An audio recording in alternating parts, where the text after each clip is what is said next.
My name is Dr. Kevin Pecca. I wanted to make a podcast that exposes people to the true miracles of life and health. All the guests on this show have been specially picked because they bring something positive to the world. They have some of the most amazing and inspiring life stories. These people have a passion for living, healing, and leaving the world better than they found it. There is something inside these people that made them keep fighting through all the tough times, even when people told them it was not possible. They carried on and made their lives beautiful again. And now they are sharing their experiences with the world. This is the Expect Miracles podcast. Enjoy the show.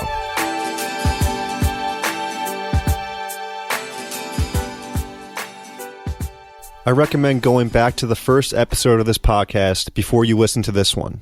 If you already listened to the first episode, this is Dr. Drew Hall. He is the doctor that gave me my life back 4 years ago. He is the reason this podcast is called Expect Miracles. I have never met anyone in my life that has more passion and love for what they do. People fly from all around the world to see Dr. Hall and be healed, and it is an experience most people do not forget. I have seen countless miracles occur in Dr. Hall's office, my story being one of them. He is president of the Blair Upper Cervical Chiropractic Society. He is my mentor and one of my heroes. Please welcome Dr. Drew Hall. Dr. Hall, where are you from? I grew up in Walnut Creek, California. Yeah, where's that, Northern California? It's about 20 minutes east of San Francisco Bay Area. You spent a lot of time outside up there, right? Fly fishing and stuff? Of course. I didn't know that I grew up in a rural area until I got stuck in a concrete jungle called Los Angeles. Yeah, but your spot over there is pretty nice. Nice little backyard. Yeah, that's true. I said if you're going to live in Los Angeles, about the only two places you want to live are Pacific Palisades or Rancho Palos Verdes, where there's some dirt and animals. Okay, so, Drew, how did you get into chiropractic? This is a long story, but you asked the question, so... I know, and don't skimp on it, because it's a good one. So I'm 17 years old. I'm a junior in high school. I'm at baseball practice one day, and practice is over, and what do 17-year-old boys do? They get in wrestling matches. So I got in a wrestling match with a buddy of mine, and unfortunately I was losing.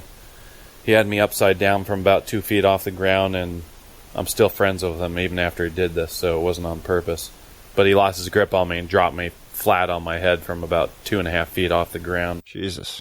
And so when I landed, I heard a right under my skull, and of course the first thing that flashed through my mind was, I hope I'm not paralyzed. And so I rolled over and wiggled my feet and moved my legs, and okay, I'm not paralyzed. You legitimately thought like you were paralyzed like right after it happened? I mean, that just flashed through my head. Jesus Christ. We all have trauma, right? Yeah. But this was like, I mean, I was completely just dropped upside down my head, and like I said, heard that big noise in my neck, and just innately, that's what flashed through my mind was, oh, that could be the end of this. Yep. So I stood up, and after that, obviously wasn't paralyzed and didn't have any pain, and went through the next little bit and didn't think I had any repercussions, and so I basically forgot about it and went to bed that night, and it was in the rearview mirror till about 3 years later. We'll catch back up with that. But so slowly, over about a 6-month period, I developed a whole host of symptoms that I didn't ever have before, like headaches and insomnia. And that was just a gradual increase? It wasn't just like right after it happened? It took a couple months for all that stuff to kick in? Yeah, I mean, it was so slow, I never even connected the dots that being dropped on my head had anything to do with it. So yeah, I mean, and now that I'm in practice, and of course yourself, it's funny how often you ask patients about their trauma history, and they, oh, I've never been in any trauma, and then you get them corrected, and 3 days later they tell you a story like I'm about to tell you. Because they never connect the dots, you know? Yeah. But yeah, so for over 6 months, I developed headaches, nausea,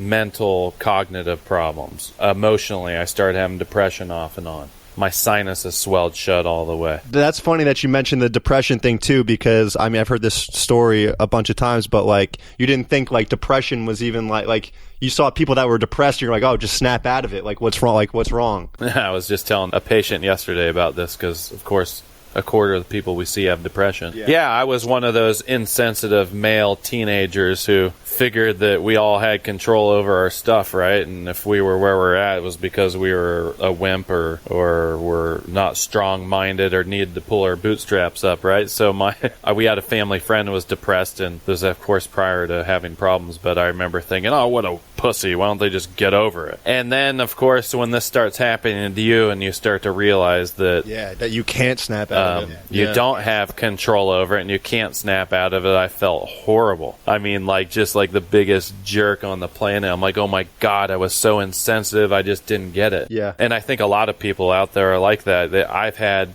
patients in, the wife is dying with health problems and the husband just thinks that they're making it up and they need to get over it and quit acting. It's pretty sad when that's the case, but unfortunately it happens out there. Yeah, so continue on with the story. Over a 2-year period, all the problems I told you, along with muscle aches throughout my body and constipation and numbness down my arm, I started getting red ulcers on my tongue, all these bizarre things, right? And throughout this whole 2.5-year period, of course, I was an athlete. I played 3 sports all the way through high school, so I always say I don't know whether I was positive or stupid or maybe both. Literally every day I kept telling myself it'll eventually go away. It'll eventually go away. Yeah. It's got to go away. But I found myself 2.5 years later pretty much at the bottom of a barrel with no light coming in. And it was the first thing in my life that I had happen to me where I couldn't fix myself, you know? Yeah. And so it obviously wore on me, and I basically got to a point where I started having suicidal thoughts. You know you're in trouble when that happens. And so when that started happening, that obviously freaked me out. So I was like, my God, I got to tell my parents because I was afraid of what I was going to do. Yeah. I told my mom, and of course, thank God my parents were supportive, and my mom was actually a little somewhat irritated and never said anything. And why didn't you say anything? And I said, because I kept telling myself it eventually got away, but I guess I was wrong. And so what we did what most Americans would do out there, where we grow up in what I call a medicine cabinet. Yep. And when we have a problem, where do we go? We run to the doctor, because that's where we're trained, where we're going to find solutions. Well, that sure as hell wasn't my experience. So over, I don't remember, it was 4 or 5 months, I went to our family doctor, who was actually a really good guy. He didn't know what was going on, so he referred me to an internist, and the internist ran a CAT scan, an MRI, blood workup, chest x-ray. They pretty much ran me through a battery of tests, and everything turned up negative. So he referred me out to an infectious disease specialist. And the thinking on that, I fly fish and backpacked a lot and spent a lot of time in the outdoors, and I had been bit by several ticks. And I did have a lot of the symptoms that were Lyme related. Mm-hmm. And so they ran all those tests on me, and all that came back negative. And so I basically got sent back to the internist, and he tells me, well, you've seen 4 of the best medical doctors in the San Francisco Bay Area. We've run all of these medical tests on you, and based on medical science, there's nothing wrong with you. You need to go see a psychiatrist. Yeah, went that route too, yeah. Felt like putting my fist through his front face. Because I knew, obviously I had depression. Yeah. I had anxiety because I was worried, like, oh my God, what am I dying of? But I knew that was the end result of health problems I was having, not what started it. Yeah. Of course, if you're 19 and you can't sleep at night and you feel like you lost 50 points on your IQ and you get a blinding headache for 2 years straight and your neck constantly hurts and you feel like you're going to throw up 5 times a day and the other problems I have, that's going to wear on you. I don't know if I ever told you this, but they sent me to a psychiatrist too, and the guy's like, what's wrong? I was like, I just wish I could like go out and like drink with my friends. And this guy goes, oh, that sounds like an alcoholic tendency. You should go to AA meetings. So I swear to God, they sent me to AA meetings because they thought I was an alcoholic. I was literally just like venting this guy. I was like, oh, I'm in college. I just want to go out and like have a beer with my friends. They sent me to AA. I was going to AA meetings because of my concussion and stuff. Unfucking real, right? There's nothing that you can tell me about the stupidity of not only medical doctors, but human beings that would surprise me. Yeah, so, and I'll follow that up with, there are a lot of very well-meaning medical doctors that are very good at what they do, but what you should have been told and what I should have been told was, Drew, Kevin, we've run all these tests within the medical paradigm. We really don't know what's going on, and we don't have all the answers, and I've done everything I can, and you should really search outside of the paradigm of medicine to see if a different way of looking at things has a solution for you. Yeah. But that sure as hell wasn't what we were told, was it? No. And that sure as hell isn't what half of our patients are told, are they? No. So what was the next step for you? So I was probably like you were. I was like, I really don't give a damn if you tell me I'm crazy. If you got a solution, I'm all for it.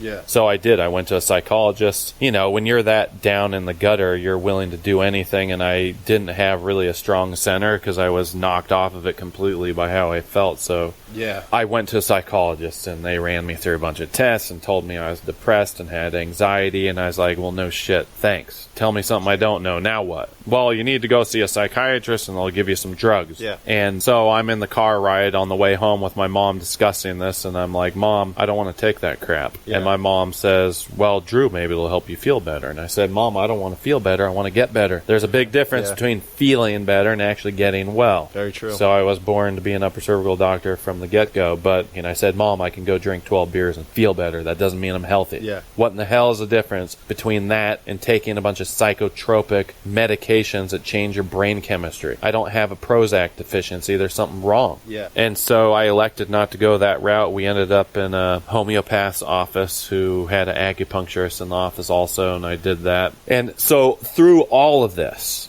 I'm like, have no idea what the cause is. I don't know what started it, and I'm like racking my brain, right? Yeah. So I get into a homeopath's office, and she happened to be a patient of my now mentor, Dr. Tom Forrest. I didn't obviously know that at the time. She was in consultation with me, and I told her I had a headache for 2.5 years every day of my life. She started probing because she, being a patient, knew that the upper neck was involved, obviously. Yeah. And so she started asking about accident history, and she, through her questioning, uncovered that head dropping incident. And I remember thinking, oh my God, that's when it all started. I had some problems before that, like most people, but that was what sent me off the deep end and the point of no return, I guess, if you want to call it that. And so she was a very rare doctor. She handed me a business card and said, Drew, I think you need to go see this guy. And that was Dr. Tom Forrest in Pleasanton. He was 30 minutes from my house. And I'll never forget this. Before I left the office, she grabbed me by both of my upper arms. And this was about a 75-year-old lady with white hair. It was about 5 foot, right? Yeah. And she gets right in my face, and she says, don't you go anywhere else but this guy. He's the best in the whole San Francisco Bay Area, and he does something really unique within chiropractic. And he doesn't twist and pop and pull your neck. And I actually, to be honest, I never wanted to go to chiropractor because I was like, had a friend in high school that I asked what they did, and he said, well, they take your neck and twist it to the left as far as it'll go and a little further, and it cracks. And I'm like, well, hell, that doesn't sound anything like I want to do. But she was so forceful with it, I was like, what the hell? Is she getting paid for this? I can't believe she got in your face. That's great. So I get home. I tell my mom how she referred me to Dr. Forrest. And the first thing in my mom's mouth is, well, isn't there a chiropractor in Walnut Creek? Yeah. And then I'm like, oh, that's why she said that. Yeah. And so I told my mom kind of softly what she had told me. And I don't know, a week later, I ended up driving 30 minutes to Dr. Tom Forrest's office, and he corrected the C1 vertebra right under my head, and all else is history, and my whole life has never been the same since. What happened after that first adjustment? So I was like most people, I was totally skeptical. When you're chronically sick and you've been to a bunch of doctors and no one has a solution for you, not only do they not have a solution for you, they don't tell you anything that even makes any logical sense to the thinking person, right? Yeah. Because I was thinking, well, what's causing it? Well, that's fine. Give me all these drugs. Well, how the hell am I going to get better from that? Yeah. So he sat me down. He explained to me that your brain controls everything in your body, and the brain sends nerve impulses down through the spinal cord, and that controls every cell in your body. And as long as you're alive, you have information passing back and forth from the brain to the tissue cell in the body, and the nervous system is the intermediary, and that's where everything's traveling along. And if it's working without any interference, you're going to work right. I'm like, well, hell, that makes sense. And then he went on to tell me the head weighs 12 pounds and the C1 at the top of the neck weighs 2 ounces, and it's the weakest junction in the spine, and if you had a trauma and it shifts and locks out of position and it irritates the central nervous system, you're not going to work the way you're supposed to. Yeah.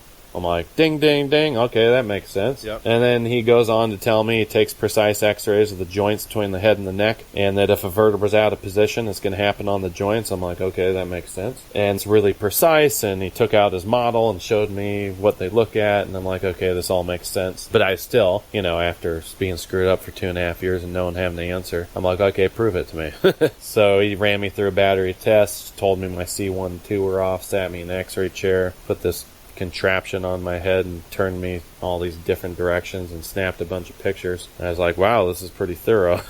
Yeah, very specific. Then he brought me back 2 days later, put my films up, showed me my neck was totally straight, which it wasn't supposed to be, showed me how my atlas was off, and put me on a table, got under my ear, and I didn't know what the hell he did, but I didn't feel anything. Yeah. And then afterwards, Literally, the adjustment was so light, I thought he didn't do anything.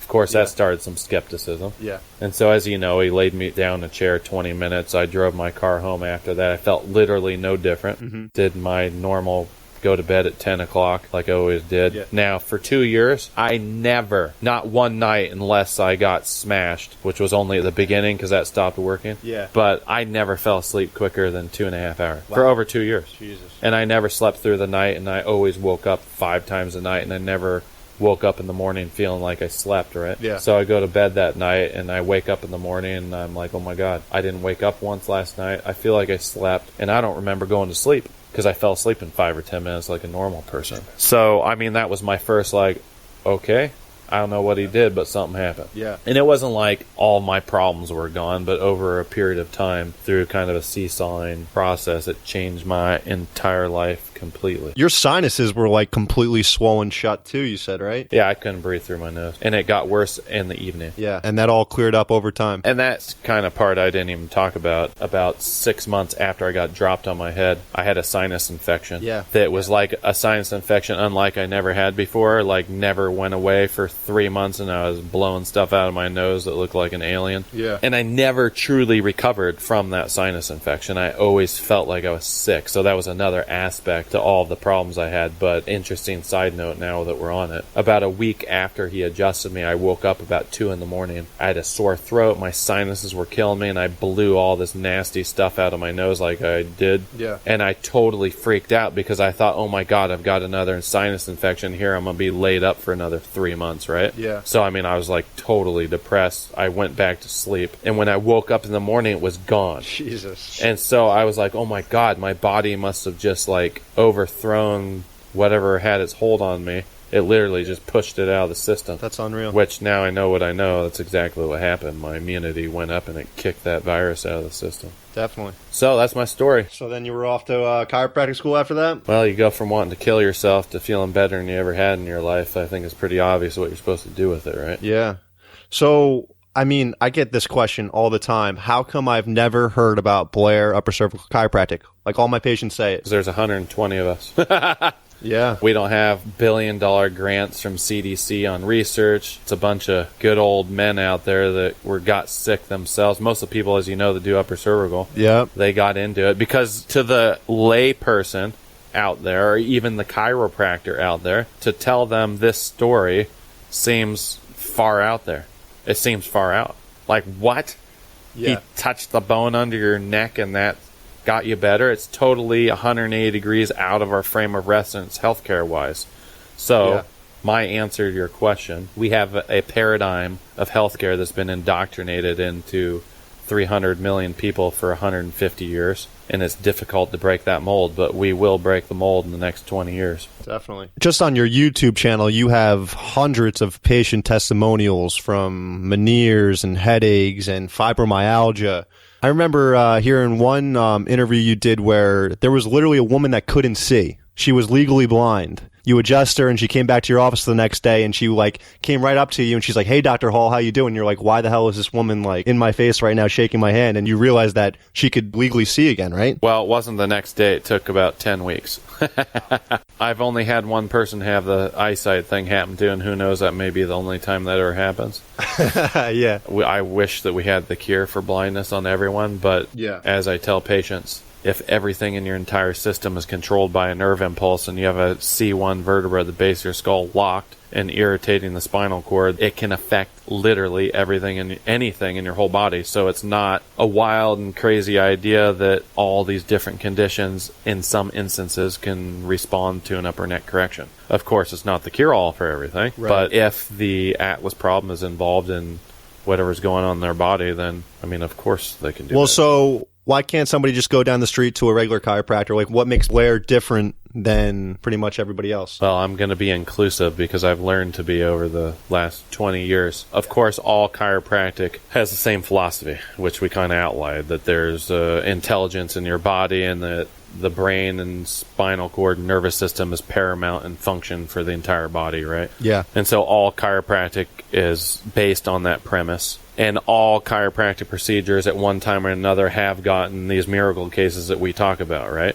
Very true, yeah. And so I'm a big fan of our whole profession. Yep. Of course, you could go and talk to most of the chiropractors in your neighborhood that do full spine twist type work, and they probably can tell you lots of crazy stories that they've had happen in your office, right? Definitely. So, but what separates Blair is we are honing in on the upper cervical spine. We're putting all of our attention to the upper neck area for several reasons. As you know, it's neurologically the most important, it's anatomically the weakest. So what separates the Blair or the upper cervical work from regular chiropractic is we're focusing on the most important area, and we're using a very precise system of analysis and objective neurological testing to determine whether we've done our job right or not. So as you know, the whole objective of the upper cervical work is to run tests to determine, number one, do they have a problem? Number two, if they have a problem, is it C1?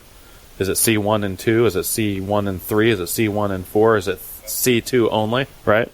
Yeah. And once we determine which vertebra it is, then we take a precise set of pictures to look at the joint, right? Because where the joints meet, they're mirror images of one another. And if a vertebra is truly out of position, we're going to see it on the joint surface. Mm-hmm. So by taking those pictures, we can tell which joint is off, what direction is off, how far is it off, what is the angle of that joint, so we can then make a very precise, custom-tailored adjustment to clear it. And then, as you know, what separates upper cervical procedures from the rest of the profession is when the follow-up testing is done, we have a system of analysis that tells us whether that correction is staying put and there's no nerve interference, or that joint locked back out of position and the interference is returned. So I always, and I'm sure you do and the rest of us, we always say that it's not the adjustment that gets people better, it's staying in position while there's no nerve interference from that misalignment, right? If it stays checked out, that's what allows the body naturally to go back to how it should be. So if I had to encapsulate what I just said, what separates Blair from full spine regular work is precision, the principle of holding is healing, right? And knowing when to leave it alone. I guess those are the two things. Yeah. These adjustments can hold weeks to months to years. We don't want you in our office 3 or 4 times a week getting your neck cracked. We want to hopefully put one adjustment into the spine and have it hold for as long as possible. And I wish I could say all of my patients held years at a time. They don't. But yeah, that's our objective, of course. Yep. I'm holding 3 years from like a couple days ago. I'm holding for about 24 hours right now, so that's we're at opposite ends of the spectrum, buddy. Yeah.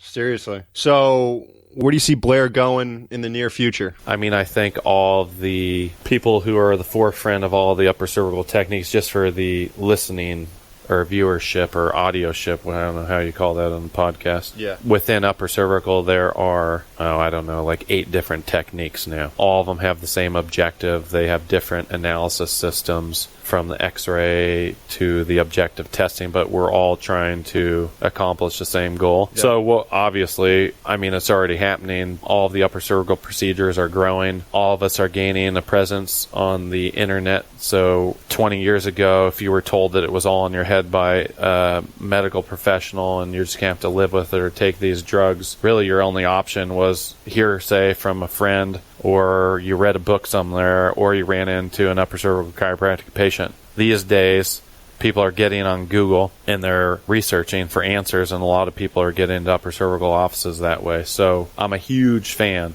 of podcasts and blogs and the internet because it's kind of leveling the playing field. It's leveling the pharmaceutical overreach of media awareness to the population, and the internet is leveling that, thank God. Yeah. So, I mean, upper cervical is going to continue to grow. There's research. Nuka's published a lot of great research, and some of the other, I know knee, chest, and Dr. Ray Drury out of North Carolina published that MS study. The Blair procedure is getting its act together, and I don't know how many research articles. What are some of the rare neurological conditions that you see that get better? Like you just mentioned MS. You see anything with like Parkinson's or Alzheimer's or ALS, any of that stuff? Yeah, I mean, I've had lots of Parkinson's cases, MS. Of course, the neurodegenerative diseases would respond much better if we got to them when their symptoms started. Unfortunately, most of these cases that get to us have been symptomatic and headed in the wrong direction, usually from anywhere from 3 to 10 years before they get to an upper cervical doc. Why? Because we're all told that if we get sick, we go to a doctor and that they have the answers. And so most of these people are already in mainstream medicine before they get into our office, and prior to them developing Parkinson's symptoms and MS symptoms, there's been something wrong in the body 20 years prior to that. So what I'm getting at is there's been a disease process for 30 years going on in the system before they even get to us. So with that said, do these cases do better? Absolutely. Yeah. Would have been better to catch them 25 years ago? Absolutely. So I'll just tell you a quick case. And some of it has to do with what are they doing in other aspects of their life. If a patient comes into you and they're on 10 pharmaceutical medications and they eat like garbage, there's so many other factors that are working against healing that it's sometimes difficult. But I had a case 2 years come into me with primary progressive MS. She was headed for a wheelchair. Her legs were giving out with her. But she was adamant that she wasn't going to go down the medical path because she went to the neurologist and, they didn't have any answers for her. Here, take these drugs. Well, show me someone who's taken these drugs has gotten better. Well, they can't. It just slows the process. And so she's like, well, forget about it. I'm going to do this naturally. Those cases are getting worse doing the medical approach. Let's see what we can do with the natural approach. So she didn't take any medication. She ate a very clean diet. She did vitamin IV drip, which is called Klinner protocol, which is a protocol that was developed 40 years ago by a medical doctor that had quite great results. And it helped her, but she was still headed downhill. And anyway, she got into our office, thankfully, from Dr. Julie Mayer Hunt, an orthospinology doctor in Florida. She had come across, one of her friends was seeing Dr. Hunt. And so Dr. Hunt referred her to us because she was out here in Los Angeles. And anyway, so she got under care, and she's been under care for about 6 years, and it's been a slow uphill climb. She's back at work. She's walking a mile or two every day. I mean, it's just completely changed her life. So, as you know, upper cervical, it's not like we just clear people and everybody, all their problems go away. Our job is to clear the central nervous system of the interference and give the body its best opportunity to heal and repair. Yeah. And you'll see a variety of responses, and of course there's other factors. Can you touch on what innate intelligence is real quick? Sure. I think all of us know that if we cut ourselves, that we are not the ones that think about that tissue healing. It does it automatically, right? Yeah. If we go to bed at night, we don't educatedly, through our thinking brain, make our heart work. We don't make our breathing work. We don't keep our blood pH at 7 or whatever it's supposed to be. We don't keep our blood pressure at a certain rate. So there's something, I like to quote the originator of all this, who or what is it that beats your heart? Who or what is it that transfers the oxygen from your blood cells to your tissue? Who or what is it that heals a cut, a broken bone? So there's some inherent wisdom that exists inside all of us. Who or what is it that takes a sperm and an egg and turns it into a human being? Well, the scientific man would say, well, it's the DNA. Well, there's got to be something that's running the show. Right. So, and this is getting a little off topic, and it would be more on the universal intelligence or God side, but keep going. I'll put it to you this way. I love this. When I was in chiropractic college, Dr. Shalhoub from Orange County came in, and he wrote up on the whiteboard, he wrote, "We don't see the world as it is, we see it as we are." And that was the name of the topic of the speech, which has stuck with me forever. And let that sink in, and you'll start understanding exactly what that means. But he told this story. He was making the case for an intelligence in this universe. And this also has stuck with me forever. He said, imagine you were the only person on a beach, and you were digging in the sand, and you pulled a Rolex out of the sand, and you somehow were able to take it apart, and inside you saw these gears that fit perfectly, and you saw that as you turned the gears that some of them turned faster based on their diameter and others moved slower, and there were a couple hands that moved at a constant rate depending on how fast you turned those wheels, right? Yeah. And his point was, if you knew nothing of who made that, you would have to come to the conclusion that something intelligent did it, which obviously is man, right? Right. So if you just extrapolate that same idea, I mean, for crying out loud, if I remember being in cadaver lab and looking in the body and then taking histology and looking at the moving parts of just one cell, and then later on realizing that every cell in your body has over 200,000 chemical reactions every second, and we have trillions of cells in the body. And think about this, 200,000 chemical reactions in trillions of cells, all coordinated by the brain and spinal cord and innate intelligence. There's something that's intelligent that created that. There's something that's intelligent that flows through our nervous system that runs the show. And so Definitely. regardless of whether you want to acknowledge it or not, it's there working for you, whether you go to an upper cervical doctor or not, doing its best for you to heal, adapt, repair, and do whatever it can while you're living. Yeah, well, that's amazing. And I find BJ Palmer is like the most fascinating guy I've ever read about. Like, his books are like unreal, and nobody has ever heard of him. Who was BJ to you? Everything? Well, I mean, if it wasn't for BJ, neither you or I would be sitting here with our Atlas in adjustment feeling the way we did, number one. But yeah, I mean, so many people have made the point, why in the hell hasn't there been a biographical sketch movie on BJ Palmer? Because when you understand what that man accomplished in one lifetime, it's truly staggering. He wrote 41 volumes of books. He established the largest printing press. He was the first to have a radio station east of the Mississippi. He traveled the world, I believe, 7 times. He had the largest collection of ivory chests. I mean, just goes on and on. He was an expert in so many different areas. He was a true genius. With no formal education. No formal education. Unbelievable. But yeah, if anybody ever has any downtime to do any reading, the green books will blow your mind, yeah. Some people find them repetitive, but that's just because they don't get it.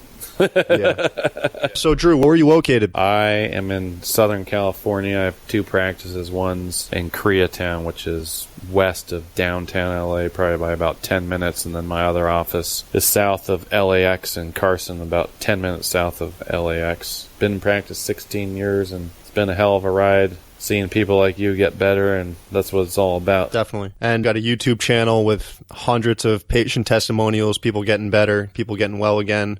And your website's what, drdrewhall.com? Yes, drdrewhall.com with no period after the doctor, so drdrewhall.com. Yeah, I think we're up to about, to piggyback on what I said earlier, the internet is the whole world economy's gone on. People are searching for answers, so we've written, 161 blogs on different conditions and research related to how the upper neck is involved in all these different conditions. Yeah, so I mean, I don't know if you know this or not, but this podcast is called Expect Miracles, and it's strictly from walking around the corner and seeing Expect Miracles on that door from the very first visit I walked into your office. That, like, changed my life completely. You can thank BJ Palmer for that, because he's the one that put that epigram up there. Yeah, seriously. Thank you, Drew, for all that you do, and thanks for coming on. All right, Dr. Pecca. Thank you, everyone, for listening. My private practice is located in New Jersey at Montclair Upper Cervical Chiropractic. If you have any additional questions about today's podcast, other episodes, or any questions about Blair Upper Cervical Chiropractic in general, feel free to visit my website at drkevinpecca.com or subscribe to my YouTube channel at Dr. Kevin Pecca. Hope you enjoyed the show. Cheers.